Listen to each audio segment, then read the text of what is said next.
नमस्कार मित्रों, अश्वनी सेज में आपका स्वागत। मित्रों, उत्तर प्रदेश पुलिस में भर्ती होने जा रही है। बहुत दिन बाद बृहद संख्या में नौजवानों को नौकरियां मिलेंगी। एक बड़ी अच्छी पहल है, इसको पहले ही हो जाना चाहिए, लेकिन इस तरीके की भर्तियां रोकी जाती हैं चुनावी लालच में, क्योंकि हम आप दोनों जानते हैं कि इन राजनीतिक पार्टियों का कहीं कोई रुचि नहीं होती है जन कल्याण में। इनका एकमात्र उद्देश्य होता है शासन सत्ता पाना। खैर, ये बात की विषय है, इस पर कभी भी चर्चा करूंगा। इस यूपी पुलिस भर्ती में डिक्लेयर किया गया है कि सामान्य वर्ग में 18 से 22 वर्ष का युवक भर्ती किया जाएगा और आरक्षित वर्ग में 18 से 28 वर्ष का युवक भर्ती किया जाएगा। क्यों ये विभेद? क्यों, जब भारत का संविधान समानता की बात करता है, समान अधिकारों की बात करता है, हर नागरिक के लिए बराबरी की बात करता है, तो आपको नहीं लगता कि ये भारत के संविधान की व्यवस्था के विपरीत है? आप विभेद पैदा कर रहे हैं समाज में, समाज के लोगों में।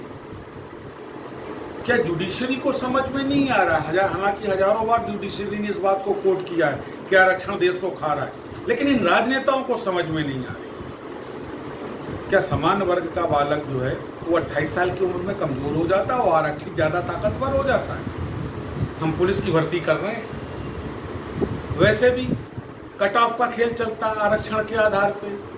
200 लाने वाला चयनित नहीं होता है जनरल से, और 105 लाने वाला और 95 लाने वाला चयनित हो जाता है। आपको नहीं लगता मेधा से क्या खेल हो रहा है? याद हो, डॉक्टर भीमराव अंबेडकर ने आज़ादी के पहले 10 वर्ष में शिक्षा में आरक्षण मांगा था, नौकरी में नहीं। एक भी नजीर अगर कोई व्यक्ति दिखा दे तो मैं जो कहे हारने को तैयार हूं, लेकिन गंदी राजनीति के लिए जन कल्याण का भाव नहीं था, देश कल्याण का भाव नहीं था, दलित वर्ग के उत्थान का भाव नहीं था। भाव केवल वोट बैंक का था, जिसको कांग्रेस ने चालू किया और भाजपा ने उसको पूरा जो है प्राश्रय दिया, आश्रय दिया। तो आपको नहीं लगता कि यूपी पुलिस की भर्ती में वोट बैंक के लिए खेल हो रहा है? आखिर वो वजह क्या है कि सामान्य वर्ग का केवल 18 से 20 साल का बालक जो है क्या कहते हैं प्रत्याशी हो सकता है, दावेदार हो सकता है, और आरक्षित वर्ग का 18 से 28, 6 साल की ये बढ़त क्यों? क्या 28 साल और 22 साल की युवक की क्षमताओं में भिन्नता नहीं होगी? और अगर होगी तो सामान्य वर्ग का 28 साल का युवक क्या उतना काबिल नहीं हुआ जितना आरक्षित वर्ग का होगा? और अगर ये दोनों चीजें हैं तो समानता के अधिकार की बात क्यों करते हैं? अनुच्छेद 14 से 21 क्यों है भारत के संविधान में? क्या इन राजनीतिज्ञों को समझ में नहीं आता देश से कितना खेलेंगे?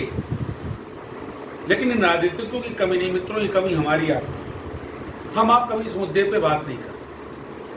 हम आप अंधभक्त हैं, कोई कांग्रेसी है, कोई भाजपा ही है, कोई सपा ही है, कोई बसपा ही है, हिंदुस्तानी नहीं है, और उसी का फायदा ये उठा रहे हैं। जितना 250 साल के शासन में अंग्रेजों ने हिंदुस्तान को नहीं लूटा, उससे ज्यादा 75 साल में इन राजनेताओं ने देश को लूटा है। ये अकाट्य सत्य है।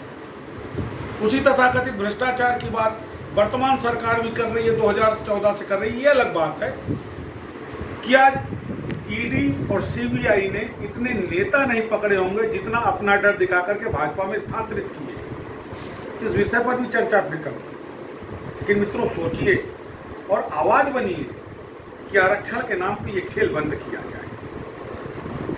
मैं बिल्कुल विरोध नहीं करता, अच्छा कदम है, उत्तर प्रदेश सरकार को करना चाहिए, लेकिन फिर संविधान से समानता के अधिकार की बात खत्म कर दीजिए। दोहरा चरित्र नहीं चलेगा मित्रों, ये हमारे आपके देश का मामला है। इन राजनीतिक आकाओं को तो केवल सत्ता चाहिए, उसके लिए इनको लाशों का अंबार भी कम है। मित्रों सोचिएगा और इस पर अपना प्रतिरोध दर्ज कराइए। फिर ऐसे किसी गंभीर विषय के साथ आपसे चर्चा करूंगा। नमस्कार।